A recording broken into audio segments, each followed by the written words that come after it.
لیکن اس کا آغاز نماز مغربین جس وقت پڑھی جانے والی ہوگی اس کے وضو ہی سے تمام مستحب دعائیں وہ آپ کو کرنی کہ پوری رات مستحبات اس میں کوئی بھی ترک نہ کریں. حتیٰ کہ وضو کی جو مستحب دعائیں ہیں امام خمینی یہ کرتے تھے کہ پہلے سے ابھی مغرب کا وقت بھی نہیں آیا ہوتا تھا اور اس کی تیاری کرنا شروع کر دیتے تھے. وضو کے وقت تمام جتنے بھی مستحبات ہیں وضو کی ان کو آپ انجام دیں, اور اس کے بعد پھر ظاہر ہے کہ نماز مغربین کی تیاری کرنی ہے. افطار سے پہلے آپ نماز مغربین پڑھنی ہے آپ نے یا افطار کے بعد پڑھنی ہے, آپ کو خود فیصلہ کرنا پڑے گا. افطار کی جتنی بھی دعائیں ہیں کوشش کریں افطار کی جتنی دعائیں ہیں شب قدر میں خاص طور پر ساری دعائیں, صرف اللہم لک صمت والی دعا نہیں بلکہ جتنی بھی افطار کی اور دعائیں ہیں وہ سب بھی تھوڑا سا 5 منٹ افطار تاخیر کر دیجئے, لیکن افطار کی ساری مستحب دعاؤں کو پڑھیں. یہ موقع پھر کبھی ہاتھ نہیں آئے گا. شب قدر سال میں صرف فقط ایک رات ہی کوئی شب قدر. پھر اس کے بعد اول وقت ہی میں نماز مغربین کو آپ پڑھ لیں, کیونکہ اول وقت میں پڑھنے کا بھی جو ثواب اور فائدے ہیں وہ الگ ہیں, اور شب قدر میں تو اور زیادہ فائدے ہوں گے. لوگ بالکل ہیوی قسم کی افطار کر کے انٹا غفیل ہو کے پڑ جاتے ہیں, بستر کے اوپر لیٹ جاتے ہیں, پھر وہ 9, 10, 11 بجے قریب جا کر نمازیں وغیرہ کی طرف متوجہ ہوتے ہیں. نہیں, اس رات محنت کرنے کی رات ہے. اس میں یہ آرام کو ایک طرف رکھ دیجئے. پورے سال آرام کے لیے راتیں پڑی ہوئی ہیں, لیکن شب قدر آرام کی رات نہیں. تو اچھا, نماز مغرب کو بھی کوشش کریں کہ پورے مستحبات کے ساتھ نماز مغربین کو پڑھیں. اذان بھی ہو, اقامت بھی ہو, تمام مستحب اذکار ہوں, جتنے بھی تسبیحات ہوں, جتنے بھی آپ اس کے بعد تعقیبات پڑھتی ہیں, وہ ساری بھرپور قسم کی نماز مغربین ہونی چاہیے. یعنی اس رات کو واقعی شب سیر و سلوک و عرفان قرار دینا ہے تو تمام مستحبات اس رات کو انجام دیے جائیں. اتنی اہمیت ہے ان مستحبات کی کہ آیت اللہ فہری جو ہے وہ نقل کرتے ہیں, جو کہ یہ بھی بڑے عرفاء میں سے گزرے ہیں. فرماتے ہیں کہ آیت اللہ جواد ملکی تبریزی, ان کے ایک بہت ہی عابد و زاہد قسم کے ایک دوست تھے جن کا مرحوم حسین فاطمیہ قمی نام تھا, ان کے بہت دوست. تو وہ فرماتے کہ میں جمکران گیا ہوا تھا اور بہت تھکا ہوا وہاں سے واپس آیا تو مجھے اطلاع ملی کہ آیت اللہ جواد ملکی تبریزی کی حالت بہت خراب ہے. میں سیدھا ان کے گھر گیا, اگرچہ میں بہت تھکا ہوا تھا لیکن پھر بھی سیدھا ان کے گھر گیا. دیکھا کہ اپنے بستر کے اوپر لیٹے ہوئے ہیں, طبیعت بہت زیادہ خراب ہے, لیکن میں نے دیکھا کہ انہوں نے خضاب لگایا ہوا ہے, بستر بیماری پر ہی لیٹے لیٹے ظہر اور عصر کی نماز کو پڑھنے کے لیے آمادہ ہیں, اور اتنی شدید بیماری کے باوجود وہ تمام مستحبات کے اوپر عمل کر رہے ہیں ظہر و عصر کی نماز پڑھنے کے لیے. انہوں نے بہت مشکل کے ساتھ, ان کے حلق سے منہ سے آواز بھی نہیں نکل رہی تھی, لیکن انہوں نے اذان بھی دی, اقامت بھی کہی, اور بستر پہ لیٹے لیٹے اس کے بعد تکبیرات افتتاحیہ پڑھی. دیکھیے مستحبات کی اتنی زیادہ اہمیت ہے. تکبیرات افتتاحیہ جو ہے وہ پڑھی, اور اس کے بعد وہ فرماتے ہیں کہ ابھی تکبیرۃ الاحرام کہہ ہی رہے تھے کہ جواد ملکی تبریزی کی روح مقدس بدن اقدس سے عالم قدس کی طرف پرواز کر گئی. پہلی تکبیرۃ الاحرام جو اسی وقت جواد ملکی تبریزی کی روح نے پرواز کی جس وقت انہوں نے تکبیرۃ الاحرام کہی. تو آپ نے دیکھا کہ کوشش کرے کہ انسان تمام مستحبات کے ساتھ اس رات کو نماز پڑھے, کہ آخری اس کا لازمہ بنے گا کہ تمام مستحبات کو انسان مرتے وقت بھی اس کو یہ نیکیاں کرنے کی توفیق اس کو حاصل رہے گی, بشرطے کہ وہ عام زندگی کے اندر بھی اس سلسلے کو جاری رکھے, مستحبات وغیرہ کی پابندی کرے, اور خاص طور پہ اس شب کے اندر تو علی الخصوص.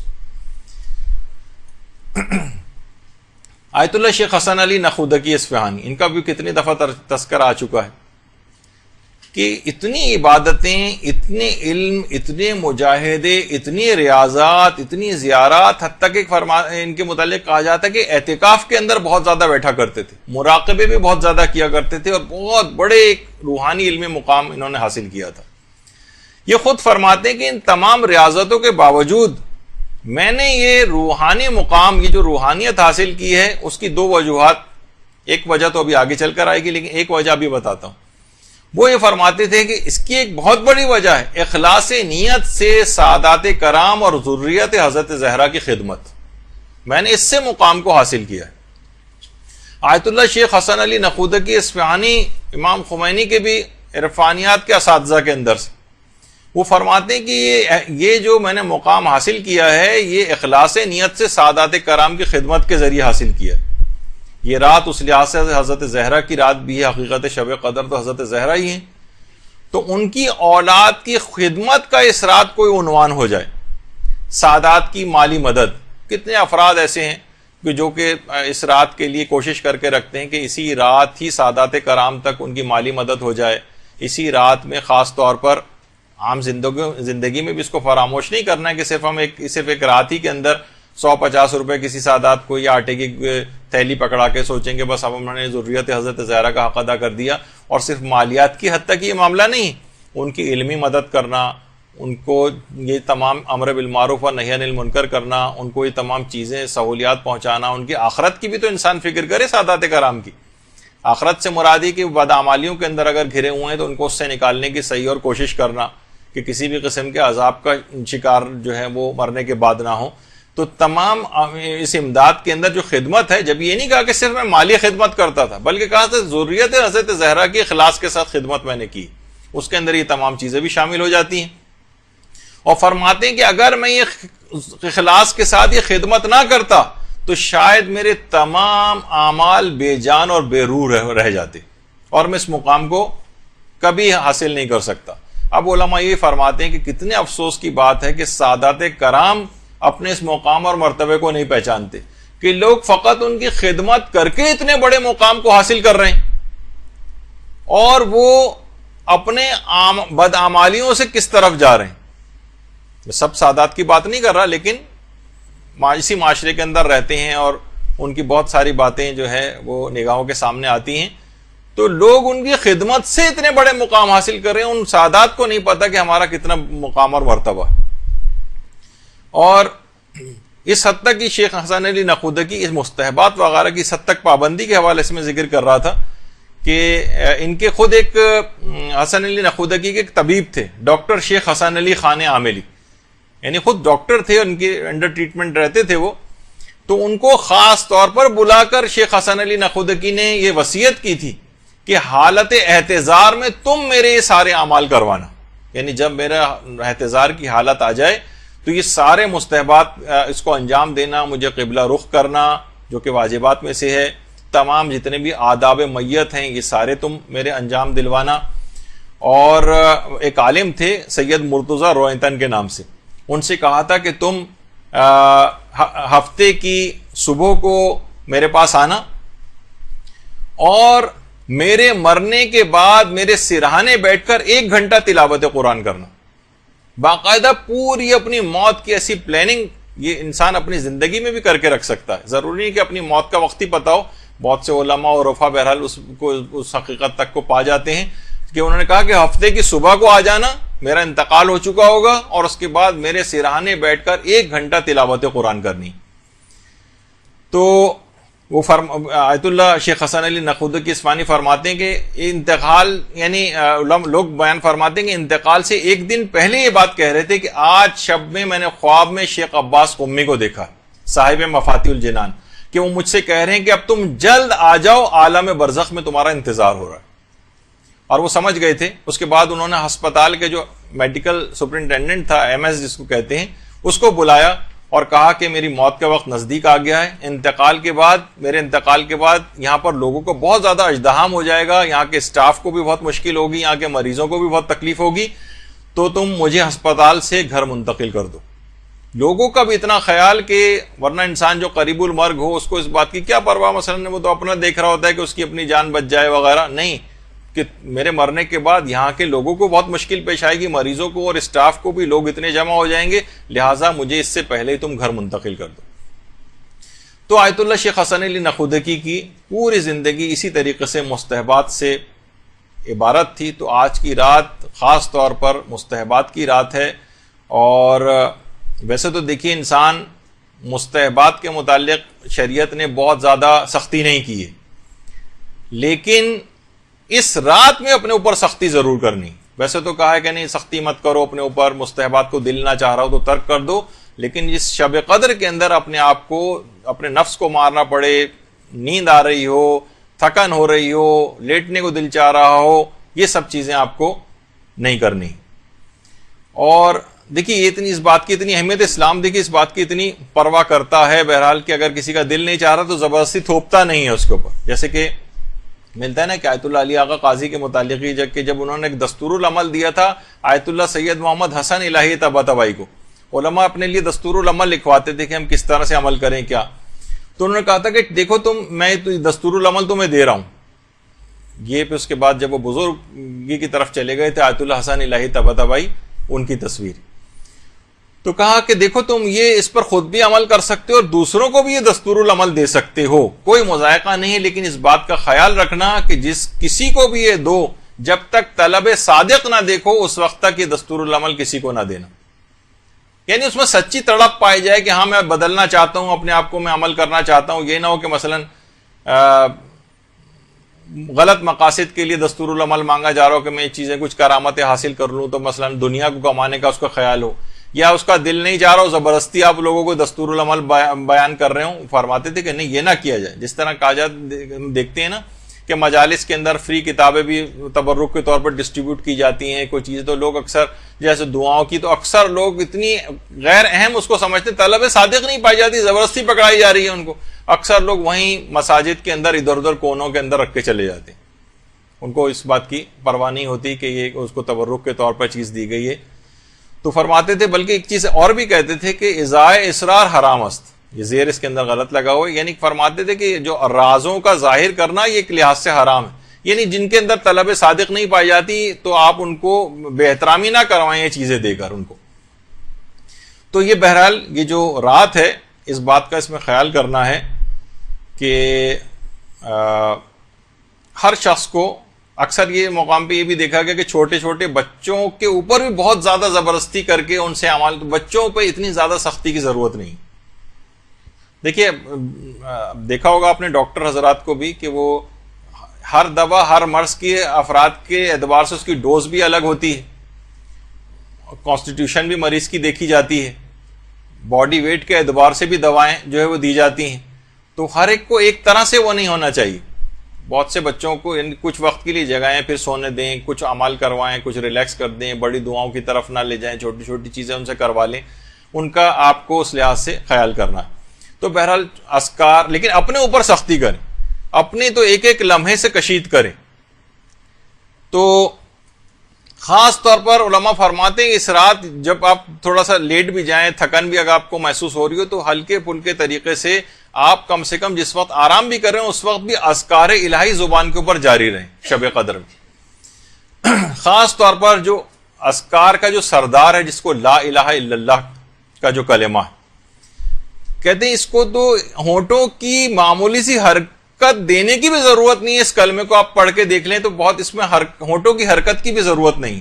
یعنی مرتا ہوا شخص کے لیے بھی سہولت پروردگار نے رکھی ہے کہ جو مرتا ہوا شخص ہونٹوں کو حرکت دینے کے بھی قابل نہیں ہوتا ہے، تاکہ اس کے لیے بھی اس کلمے کو انتہائی آسان بنا دیا جائے کہ جو حرکت بھی ہونٹوں کو نہیں دے سکتا وہ بھی مرتے وقت کم سے کم اس کلمے کو ادا کر دے. تو پوری کوشش کرنی ہے کہ اس پوری رات آپ کو جاگنا ہے، پوری رات جاگنا ہے. 1 منٹ کو بھی اس کے اندر کوشش کریں کہ آپ نہ سوئیں. اور جب یہ رات پوری جاگ کر آپ گزار لی آپ نے، تو آیت اللہ شاہ آبادی یہ فرماتے تھے کہ اگر کسی شخص کو شب قدر پوری رات جاگنے کی توفیق نصیب ہو جائے تو اسے چاہیے کہ حضرت زہرا پر درود بھیجے.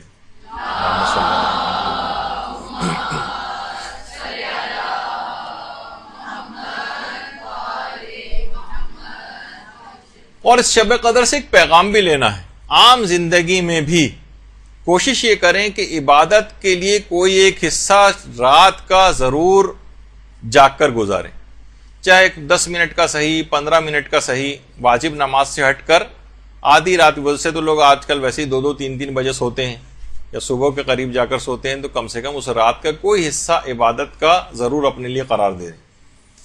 عرفا یہ فرماتے ہیں کہ جو سحر خیزی ہے، اس سے پہلے بھی میں کئی دفعہ ذکر کر چکا ہوں، سحر خیزی کے معنی یہ نہیں کہ جس وقت سورج وغیرہ نکل جائے یا سورج نکلنے سے پہلے کا ٹائم، وہ تو بین الطلوعین کہلاتا ہے، وہ بھی بہت افضل وقت ہے.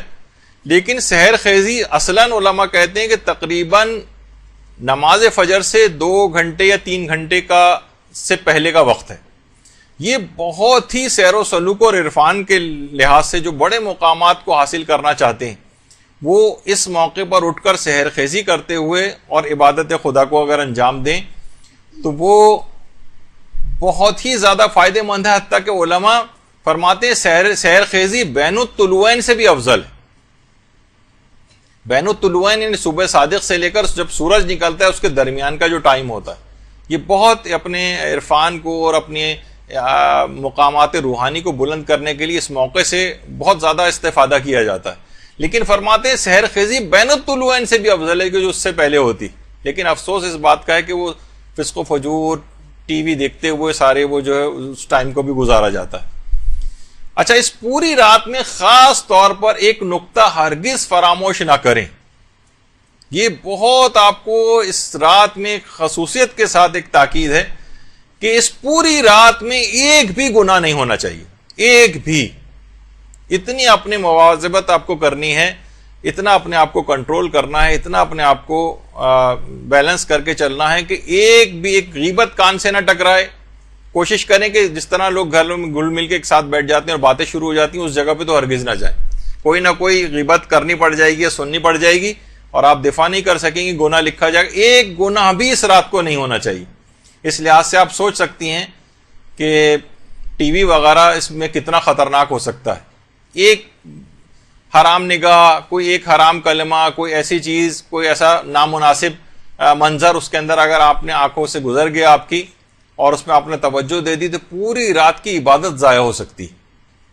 یہاں تو رمضانوں کے اندر یہ حال ہو گیا کہ باقاعدہ سینماؤں کے اوپر یہ چیز لکھی گئی جشن عید میلاد النبی خوشی میں 4 شوز ہوں گے مثلا، پہلے سے بھی زیادہ خوشی کے اندر ہی ہونے لگائی. تو بہرحال یہ تو معاشرے کی یہ صورتحال ہو گئی. اور خود شہزادی فاطمہ الزہرا سلام اللہ علیہ فرماتی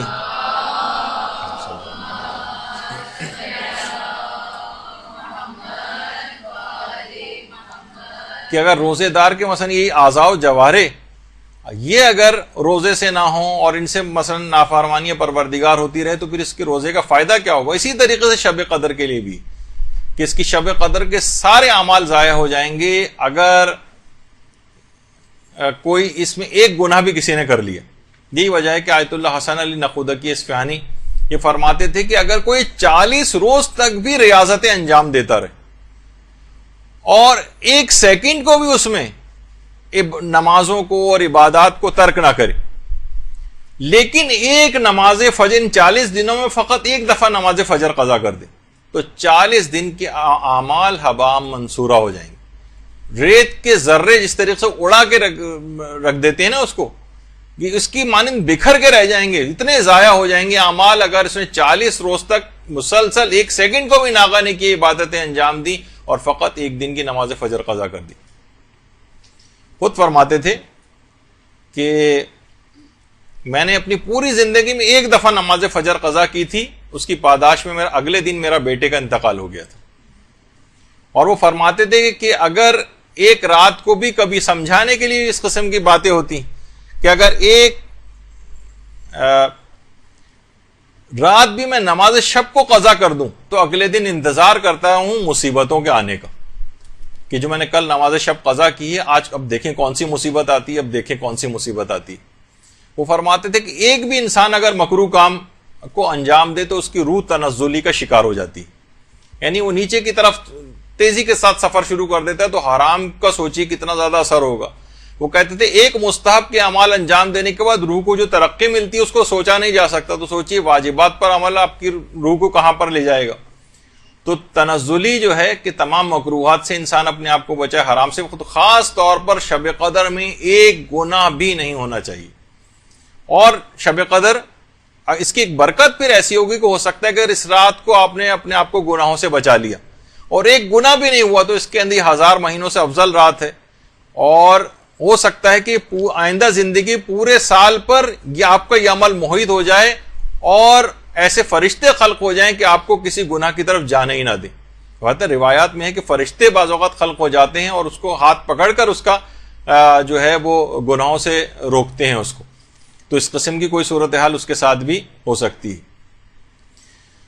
تو یہی وجہ ہے کہ کتنے دیکھیے ایسی چیزیں ہیں.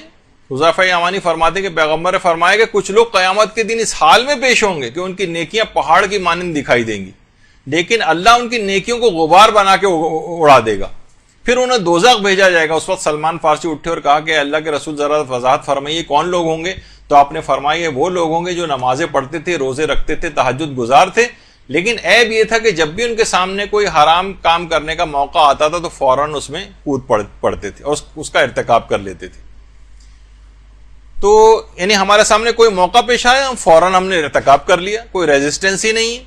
ہاں عبادت بھی انجام دے رہے ہیں، گناہ بھی ہو رہے ہیں. جیسے کہ آج کل ٹی وی یہی کام کر گئے، نمازیں بھی پڑھیے، گانے بھی سن لیں، نمازیں پڑھ لیے، ڈانس بھی کر لیں، نمازیں بھی پڑھ لیں، قوالیاں بھی مثلاً پڑھتے رہیں وغیرہ. تو یہ سب چیزیں کیا ہوگا کہ ایک ایسی چیز ہو گئی کہ اسلام اور گناہ کو آپس میں ملا کر چلیں. یہی دین اور دنیا کی اسی کے اندر فلاح ہے کہ دونوں چیزیں اس طرح سے ساتھ ہو، گناہ بھی ہوتے جائیں اور نیکیاں بھی. یہ میڈیا کا تو اسلام ہو سکتا ہے لیکن بہرحال اللہ کے رسول کا اسلام یہ نہیں. فرماتے ہیں کہ ان کی نیکیوں کو اڑا کے رکھ دیا جائے گا. تو یہی اس رات کے اندر بھی خطرہ پایا جا رہا ہے کہ اس رات خوب عبادتیں ہو رہی ہیں، خوب عبادتیں ہو رہی ہیں، لیکن ایک گناہ بھی ہوا تو ساری نیکیاں اڑا کے رکھ دی جائیں گی اور اس عبادت کا کوئی فائدہ نہیں ہوگا. تو اچھا، اب ایک چیز اور بھی ہے کہ کیسے بچائیں اس کو کہ اللہ ہم سے اس رات کی طفیل، خاص طور پر رمضان کی، ویسے تو ہر رات اس دعا کو پڑھنا ہے، لیکن روایت میں پیغمبر نے فرمایا کہ جو شخص بھی رمضان میں ہر واجب نماز کے بعد اس دعا کو پڑھے گا، اللہ اس کے قیامت تک کے گناہوں کو معاف کر دے گا. اللہم ادخل علی اہل القبور السرور والی جو دعا ہے، تو یہ بھی اس شب قدر کے اندر خاص طور پر تاکہ آئندہ کے لیے بھی گناہوں سے حفاظت ہو جائے. شب قدر میں صرف خالی گناہ سے اپنے آپ کو نہیں بچانے کہ اگلے دن سے پھر شروع کر دیں گے، نہیں، آئندہ زندگی میں بھی گناہوں سے مکمل حفاظت ہو جائے گی. تو دعاؤں کا سہارا ہے اس کے لیے. اور گناہوں سے حفاظت توفیق کے لیے ایک کام آیت اللہ تقی بہجت نے بتایا، وہ بھی انجام دیں کہ مکہ، مدینہ، نجف، کربلا، سامرہ، کاظمین، مشہد، قم میں مدفون ہستیوں کو ایک سورہ الحمد اور کوئی سورہ ہدیہ کیے جائے تو اس عمل سے گناہوں سے حفاظت اور توبہ کی توفیق نصیب ہو جاتی. درود بھیجیے محمد علیہ وسلم.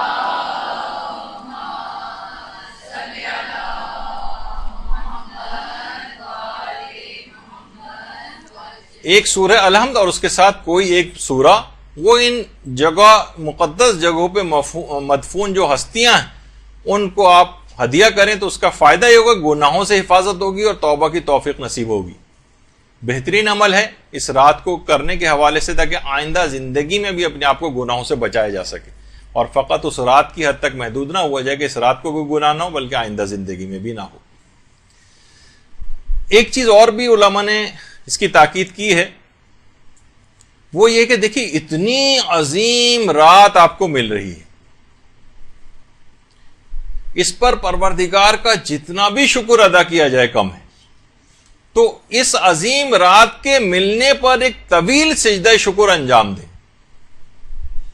شب سیر سلوک اور عرفان بغیر سجدے کے کیسے حاصل ہو سکتی؟ اس رات ایک طویل سجدہ شکر جو انجام دیں. دیکھیے ویسے تو علماء فرماتے ہیں سارے آئمہ کے جو سجدے ہیں وہ سب بندگی کے ارکان میں سے ہیں اور سبھی کے سجدے ایسے ہیں، لیکن خاص طور پر سجدہ امام موسیٰ کاظم علیہ السلام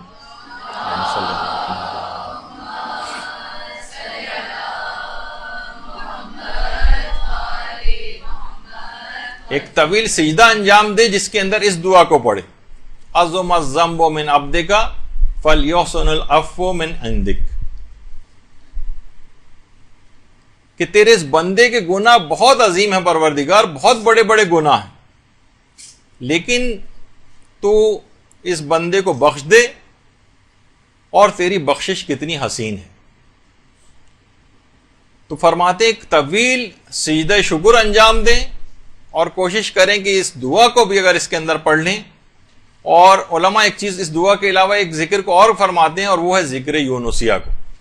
جتنا بھی ہو سکے ذکر یونسیہ بھی اس طویل سجدے کے اندر ہی انجام دے لیں، اور خاص طور پر یہ طویل سجدہ نماز عشاء کے بعد انجام دیا جائے.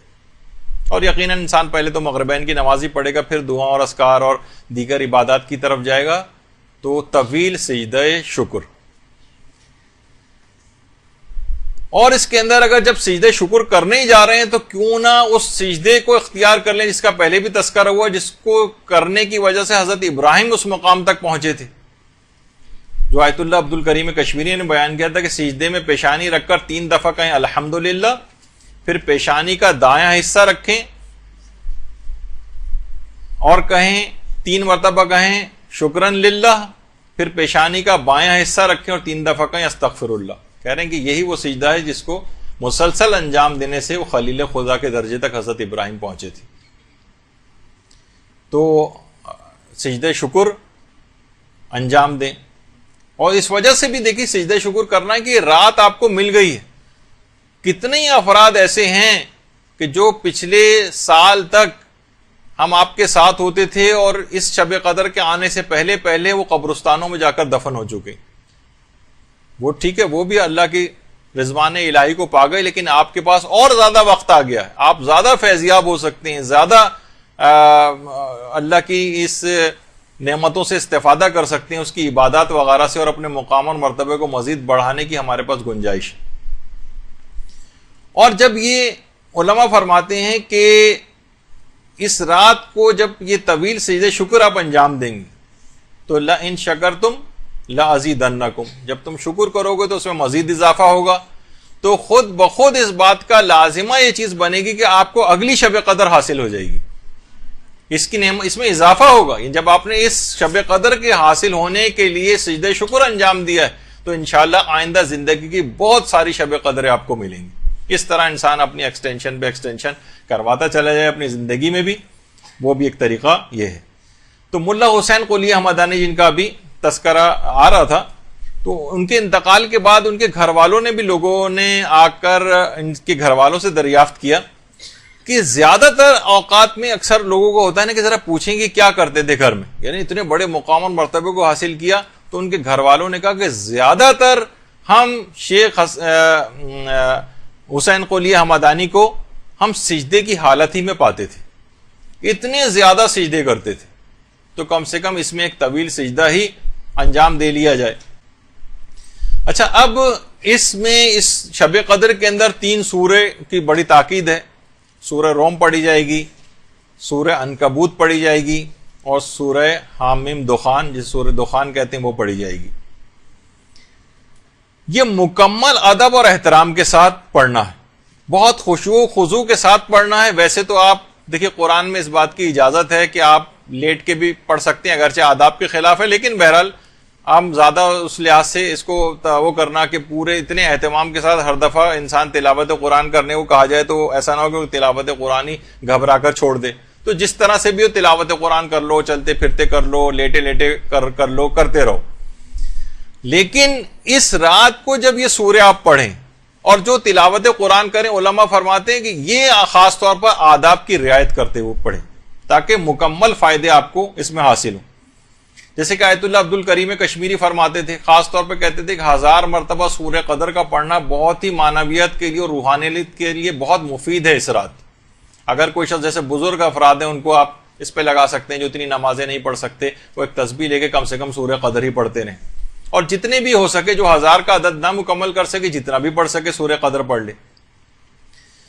تو اسی طریقے سے کچھ علماء تو ایسے گزرے جیسے آیت اللہ شیخ محمد حسین کمپانی، روزانہ 1000 مرتبہ سورہ قدر پڑھتے تھے روز۔ جب بھی تو دیکھیے بڑے بڑے مقامات کو حاصل کیا۔ تو اب کسی نے شیخ عبد الکریم کشمیری سے پوچھا، نہیں سید عبد الکریم کشمیری سے، کہ آپ نے بتایا تھا کہ 1000 مرتبہ سورہ قدر پڑھی جائے، تو میں نے 1000 دفعہ سورہ قدر پڑھی ہے، لیکن میں نے دیکھا کوئی اثر ہی مرتب نہیں ہوا، اب میں کیا کروں؟ تو انہوں نے کہا کہ کیا تم نے آداب کا خیال کیا تھا، یہ چلتے پھرتے سورہ قدر پڑھی تھی 1000 مرتبہ؟ کہا کہ نہیں، چلتے پھرتے اٹھتے بیٹھتے جا رہے ہیں اس طرح سے پڑھی تھی۔ کہا جبھی اثر مرتب نہیں ہوا۔ شب قدر میں خاص طور پر آپ پورے آداب کی رعایت کے ساتھ قبلہ رخ بیٹھیں، تلاوت قرآن کرتے وقت یہ 3 سورے بھی خاص طور پر پڑھیں گی، یہ مکمل ادب اور احترام کے ساتھ پڑھیں گی تو فائدے اور زیادہ ملیں گے۔ جیسے خود ایک دفعہ شیخ سید عبد الکریم کشمیری کے پاس ایک عالم آئے اور اپنی بیوی کے سلسلے میں بڑی شکایت کی کہ اس نے دیکھیں علماء کی بیویاں بھی اس قسم کی آ جاتی ہیں، اور بہت سی عورتوں کے شوہر بھی بہت خراب ان کو مل جاتے ہیں، کہ اتنا زیادہ مجھے پریشان کر کے رکھا ہوا ہے کہ اپنی پریشانی کی شکایت لے کر عبد الکریم کشمیری کے پاس آئے کہ مجھے حل بتائیے کہ میں کیا کروں. دیکھیے کسی شخص نے ایک دفعہ وہ کہا تھا نا کہ بوتل کا جن کسی کو مل گیا تھا، اور اس نے بوتل کے جن سے فرمائش کی کہ کچھ ایسا کرو کہ ہر عورت اپنے شوہر کا احترام کرنے لگے اور بہت اچھے طریقے سے پیش آئے. تو بوتل کا جن دوبارہ بوتل میں جا کے بیٹھ گیا اور کہا چچا میاں ذرا کارک اوپر سے کس کے لگانا. تو مقصد کہنے کا یہ ناممکن چیز تو مجھے کام بتا رہا ہو، ایسا ہو ہی نہیں سکتا. تو بہرحال آئے وہ کہنے لگے میں کیا کروں، مجھے تو کوئی طریقہ بتائیے. کہا کہ تم گھر میں بہت زیادہ تلاوت قرآن کرو تو یہ گھریلو جھگڑے سارے ختم ہو جائیں گے. دیکھیے گھریلو جھگڑے کا ایک بہت بڑا ایک یہ بھی ہے کہ گھروں میں تلاوت قرآن ختم ہو گئی. ان عالم نے کہا کہ واقعی آپ نے صحیح فرمایا، ان روزانہ کی لڑائی جھگڑوں کی وجہ سے گزشتہ 2 سال سے میں گھر میں ایک دفعہ بھی تلاوت قرآن نہیں کر سکا تھا. تو گھروں میں خالی صرف یہی نہیں کہ تلاوت قرآن بھی اگر آپ کو کرنی ہے تو صرف اس رات کی حد تک کرنی ہے، نہیں، اس کا ایک اس کو پورے سال پر بھی محیط کرنا. یہی وجہ ہے کہ آیت اللہ شیخ مجتبہ لنکرانی وہ خود فرماتے تھے کہ آخری عمر میں بہت زیادہ قرآن پڑھنے لگے تھے، انتقال سے پہلے بہت ہر وقت قرآن پڑھتے نظر آتے تھے، اور فرماتے تھے کاش بہت سی کتابوں کو جوانی میں پڑھنے سے بہتر تھا میں قرآن کے اوپر ہی وقت لگاتا. ہم دیکھیے بہت سارے جب علوم حاصل کر رہے ہوتے ہیں نا تو کچھ ایسی علوم کی طرف بھی چلے جاتے ہیں جو اتنے فائدے مند نہیں ہوتے. تو آپ کو یاد ہوگا کہ امام خمینی نے نسخہ کیمیا جن شیخ حسن علی نخودکی اصفہانی سے حاصل کیا تھا، جن کا کئی دفعہ تذکر آ چکا ہے. ایک طریقہ تو سادات کرام کی خدمت کا انہوں نے بتایا تھا جس سے انہوں نے اس عظیم مقام کو حاصل کیا. دوسرا طریقہ جو میں نے کہا تھا آگے چل کے بتاؤں گا وہ یہ طریقہ ہے. فرماتے ہیں کہ مشہد کے قیام میں 4 سال تک میں نے مسلسل روزانہ شب سے قرآن کی تلاوت شروع کرتا تھا اور صبح تک پورا قرآن ختم کر لیتا تھا، اور اس قرآن کو ختم کرنے کے بعد روزانہ 4 سال تک روزانہ ایک قرآن ختم کر کے اس کو ہدیہ کرتا تھا امام رضا علیہ الصلوۃ والسلام کی خدمت میں.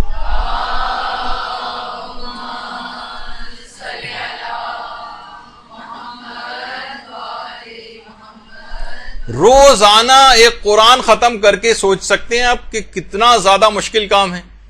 رات میں قرآن شروع کرتے تھے، صبح تک ختم کرتے تھے اور اس کو خدمت امام رضا میں ہدیہ کرتے تھے، اور اس عمل کو مسلسل 4 سال تک انجام دیا ہے. یعنی 1440 قرآن، یعنی تقریباً 1500 قرآن تو امام رضا کی خدمت میں ثواب کے طور پر، ہدیہ کے طور پر پیش کی. دیکھیے ایسے تو مقامات حاصل نہیں ہو جاتے نا. محنت ہم یہاں شب قدر میں محنت کرنے کو تیار نہیں ہیں اور راہیں ڈھونڈ رہے ہوتے ہیں کہ یہ 10 دفعہ پڑھنے کے بجائے 1 دفعہ ہی پڑھ لیں، اور لان جو ہے 100 دفعہ کے بجائے 1 دفعہ ہی پڑھ لیں. ہر وقت شارٹ کٹس کی تلاش کے اندر رہتے ہیں. تو بہرحال پھر وہ جب ہی کسی مقام کو حاصل بھی نہیں کر پاتے. تو دیکھیے اس قرآن سے کتنے مقامات عالیہ کو حاصل کیا اسی قرآن کی تلاوت سے. تو اس قرآن کو کوشش کریں کہ اپنے اندر بھی اتاریں.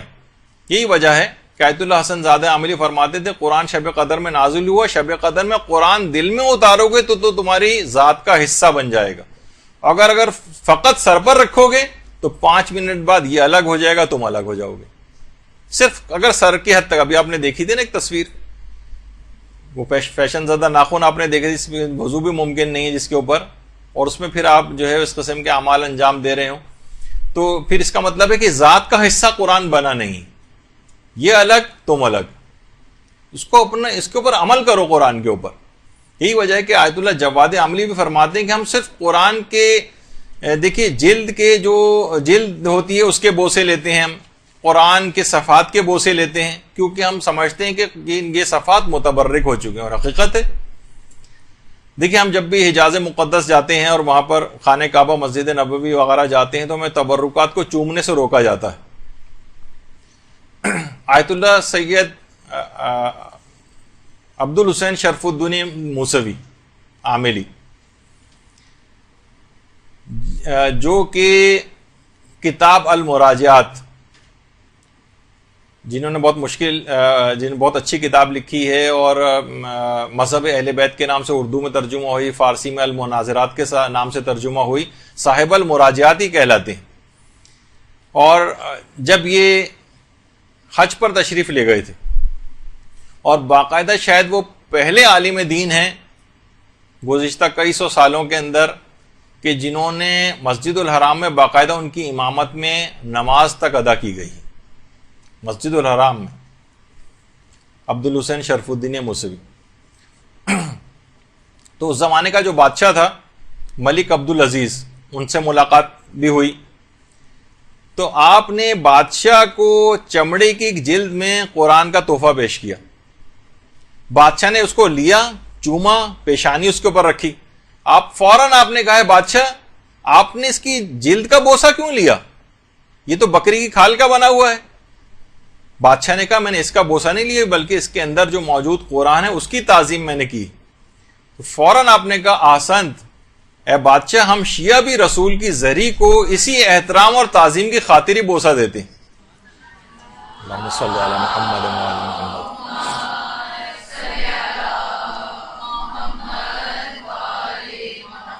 ہم فقط اس دھات کی بنی ہوئی چیز کو اہمیت نہیں دے رہے ہوتے بلکہ اس کا جو مظروف ہے، جو اس کے اندر موجود پیغمبر اسلام ہے، ان کی عظمت کے تحت ہم اس کو بوسہ دے رہے ہوتے ہیں۔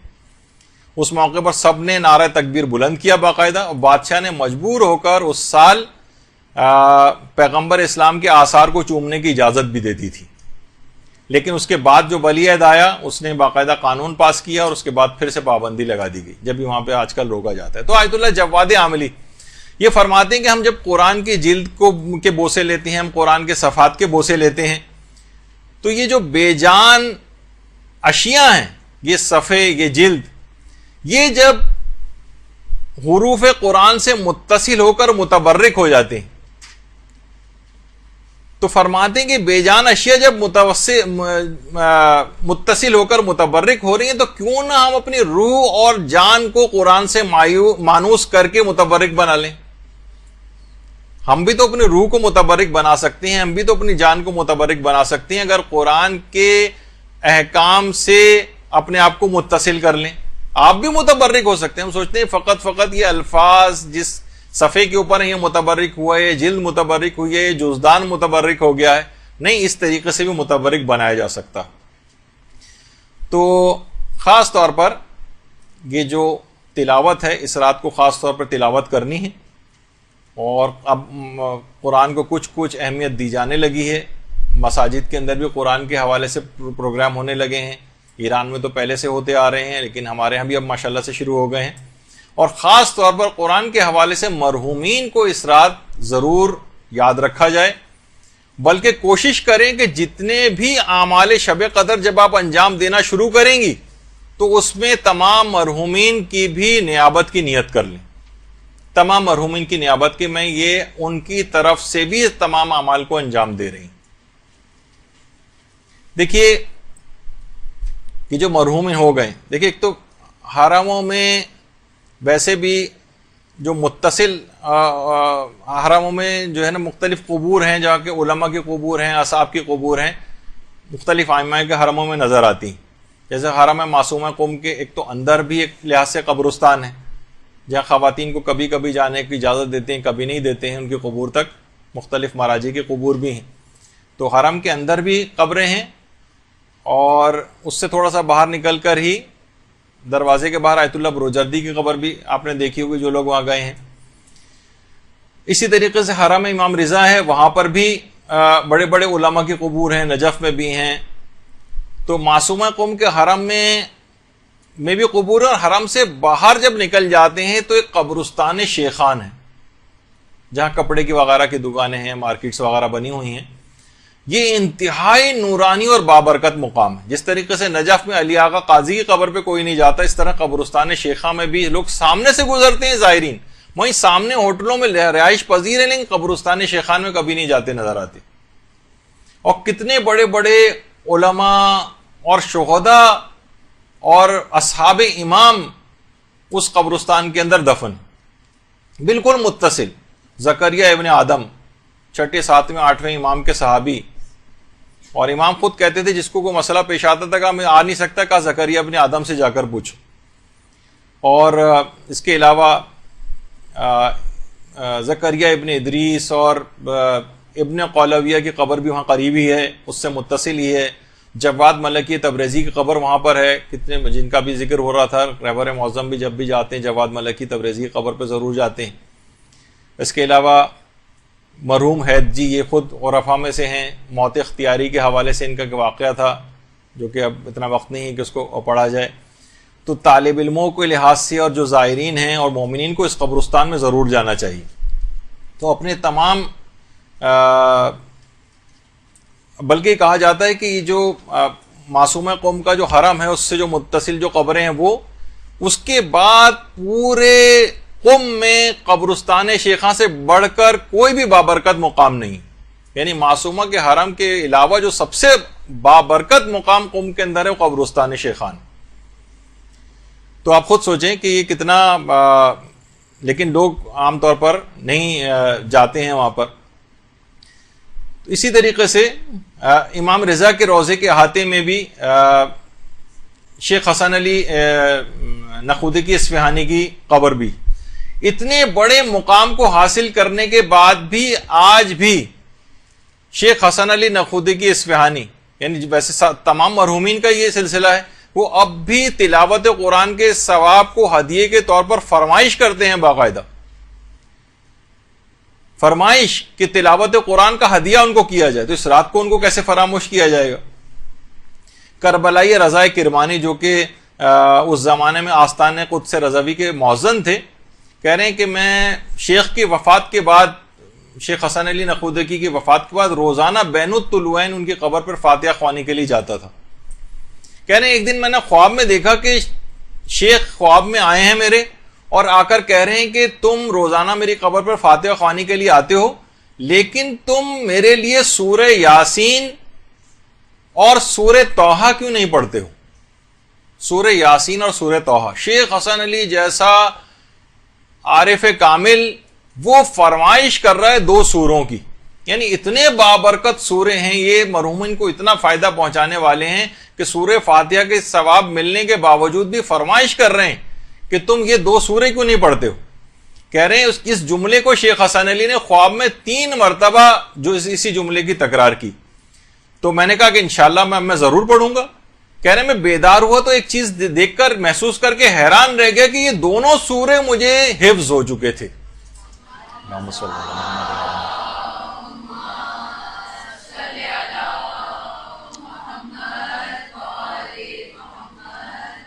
اور کہہ رہے ہیں اس کے بعد میں نے روزانہ جا کر ان سوروں کی تلاوت شروع کر دی.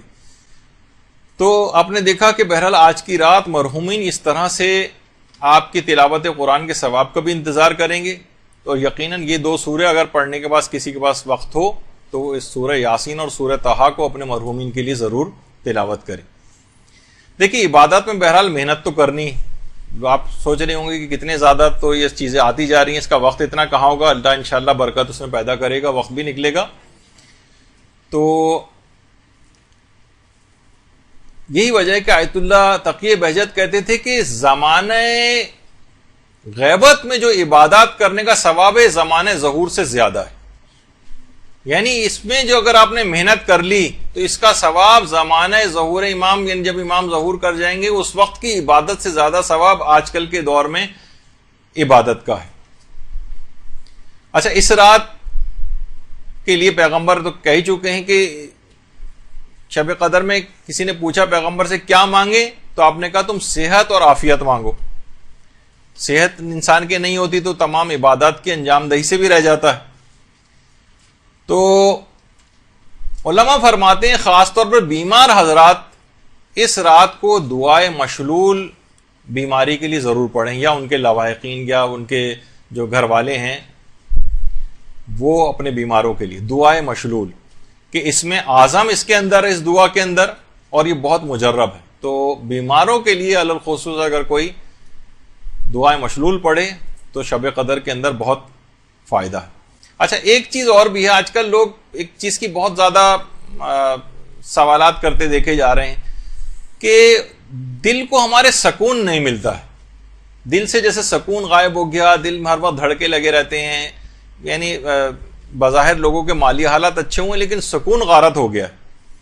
تو حجت الاسلام صوفی وہ فرماتے ہیں کہ دل کے سکون اور آرام کے لیے، جس میں دل کی ظاہری بیماریاں بھی شامل ہیں، باطنی بیماریاں بھی شامل ہیں، اور سکون قلب کے لیے فرماتے ہیں اگر ہاتھ کو سینے پر رکھ کر انسان 3 مرتبہ کھڑے ہو کر اور 3 مرتبہ بیٹھ کر سورہ رات کی آیت نمبر 28 پڑھے، الذین آمنوا وتطمئن قلوبہم بذکر اللہ الا بذکر اللہ تطمئن القلوب، کہ اگر کوئی شخص اس آیت کو پڑھے کہ وہ لوگ جو ایمان لائے ہیں ان کے دلوں کو اللہ کے ذکر سے اطمینان ملتا ہے، اور آگاہ ہو جاؤ کہ اطمینان دلوں کو فقط اللہ کے ذکر سے ہی ملتا ہے. سورہ رات کی آیت نمبر 28 کو 3 مرتبہ سینے پر ہاتھ رکھ کر کھڑے ہو کر 3 مرتبہ اور 3 مرتبہ بیٹھ کر پڑھے تو دل کی ظاہری اور باطنی بیماریوں کے لیے اور سکون قلب کے لیے بہت مجرب عمل ہے، یہ فرماتے ہیں. تو بیچ میں ذکر آ گیا، سوچا کہ لوگ بہت زیادہ آج کل پریشان ہیں کہ مالی حالات کے ٹھیک ہونے کے باوجود بھی. اچھا، اب ایک چیز اور علماء فرماتے ہیں کہ خاص طور پر نماز شب اس کو فراموش نہ کریں. جو اس کے پابند نہیں ہے نماز شب کو، خاص طور پر نماز شب اس رات کو کوشش کریں کہ اس رات سے عہد کر لیں. جو شب قدر کا ایک بہت بڑا فائدہ آپ کو اٹھانا ہے نا کہ نماز شب روزانہ آپ پڑھیں گے، تو کوشش کریں ایک تو 11 رکعت والی نماز شب، وہ شب قدر سے اس کا آغاز کر دیں، جو کہ بعد کی زندگی تک بھی اس کو جاری و ساری رکھیں. اچھا، اب مسئلہ ہے کہ باتیں ابھی پھر بہت تھیں، تقریباً میرے اعتبار سے تقریباً آدھے گھنٹے کا تقریباً میرے لحاظ سے ابھی میٹر اور تھا کہ جو کہ کچھ اعمال اور بیان کرنا تھے، لیکن ظاہر شب قدر ایک ایسی عظیم اور بابرکت رات ہے کہ بہرحال اس کا جتنا بھی اس کا حق کبھی ادا ہو ہی نہیں سکتا ہے. تو کوشش یہ کریں کہ جتنے بھی اعمال بتائے گئے ہیں، بہت سے علماء یہ جملہ بھی کہتے ہیں کہ ہماری زندگی میں تبدیلی کیوں نہیں آتی. طالب علموں سے فرماتے ہیں کہ تبدیلی یوں نہیں آتی کہ پچھلی کلاس کا سبق جو ہے اس پر عمل تم نے نہیں کیا ہوتا. یعنی جو انسان جتنا حاصل کر لے اس پر عمل شروع کر دے تو خود بخود اس کے اندر تبدیلی آتی چلی جائے گی. ہمارے ساتھ یہ کہ جتنی بھی چیزیں بتائی گئی ہیں اس پر عمل کرنا شروع کر دیں، انشاءاللہ پھر اپنے نفس کے اندر بہت تبدیلیاں آپ کو نظر آئیں گی. یہ رات دعاؤں کی رات ہے، قبولیت کی رات ہے. کوشش کریں، گڑ گڑائیں کہ چشمے قبولیت، زمزم ہے جو قبولیت ہے اس کو بہرحال جاری ہونا ہی پڑتا ہے. دعاؤں کو ایڑیاں رگڑیں باقاعدہ اس رات کو، تو انشاءاللہ تمام اپنی دعاؤں کو بھی آپ قبول کروا لیں گے، اپنی زندگی کے اندر ایک ایسی پرماننٹ تبدیلی بھی لے کر آئیں گے کہ آئندہ زندگی میں انسان کوئی گناہ نہ کرے اور مکمل زندگی کو اطاعت الہی میں گزارے.